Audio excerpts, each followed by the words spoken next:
আসসালামু আলাইকুম। আশা করছি তোমরা ভালো আছো। কারণ তোমরা এইচএসসি ২৭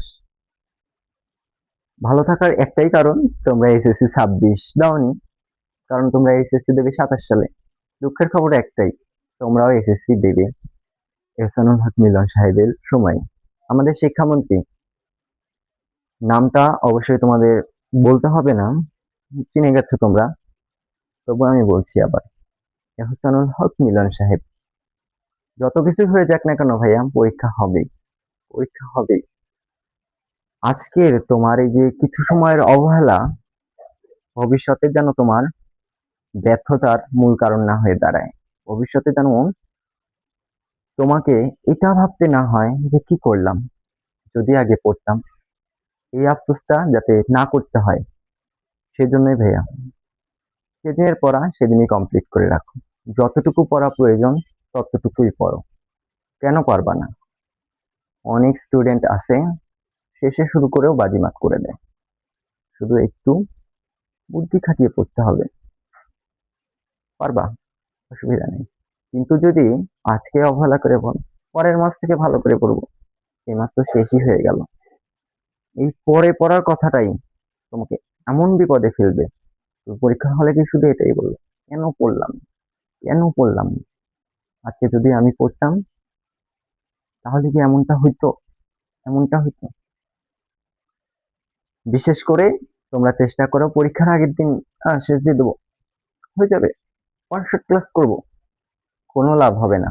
ওয়ান শট ক্লাস করে তারাই লাভ করে যাদের সিলেবাস শেষ, যাদের সবকিছু কমপ্লিট থাকে, তাদের ওয়ান শট করলে সবকিছু হয়ে যাবে।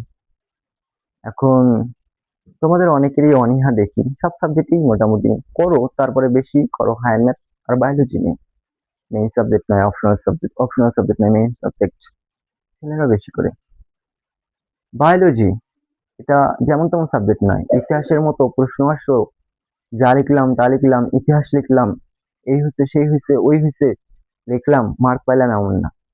মেইন কনসেপ্ট যদি না আসে, তোমাকে জিরো দিয়ে দিবে, তোমাকে জিরো দিয়ে দিবে। জিরো আসতে সময় লাগবে না, এটা রসগোল্লার চাইতে কম নয়, এটা আসতে সময় লাগবে না। তাই ভাই সময়টা কাজে লাগাও। আমি মোহাম্মদ আকাশ, আমি তোমাদের বায়োলজি ক্লাসটা খুব সুন্দরভাবে নেওয়ার চেষ্টা করব।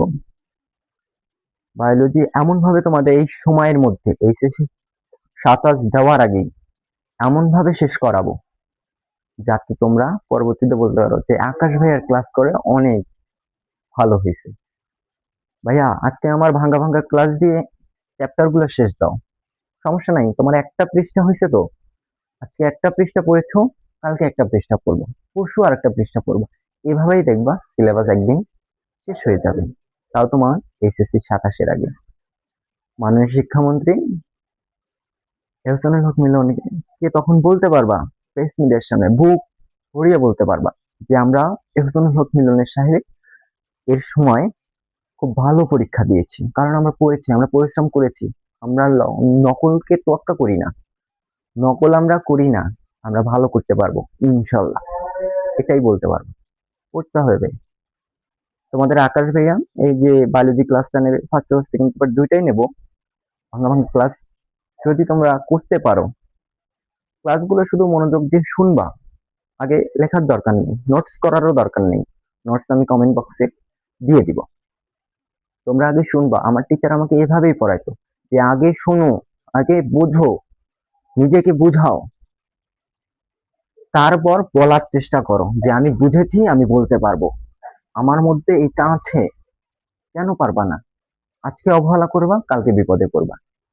আজকের অলসতা কালকের ব্যর্থতা যেন না হয়ে দাঁড়ায়, এই জন্যই বলছি ভাইয়া আজ থেকেই শুরু করো। আকাশ ভাইয়ার ছোট ছোট বায়োলজি ক্লাসগুলো দিয়ে আজকে থেকেই শুরু করো। আজকে শুরু করলে ভবিষ্যতে না, এইচএসসি ২৭-এর আগেই শেষ করতে পারবা, এবং কনফিডেন্সের সাথে বলতে পারবা আমি এখানে পরীক্ষা দেবো, ওখানে পরীক্ষা দেবো, অবশ্যই আমার ভালো রেজাল্ট আসবে। আর যদি না পড়ো তাহলে তো বললামই, আজকের অলসতা ভবিষ্যতের ব্যর্থতায় পরিণত হবে।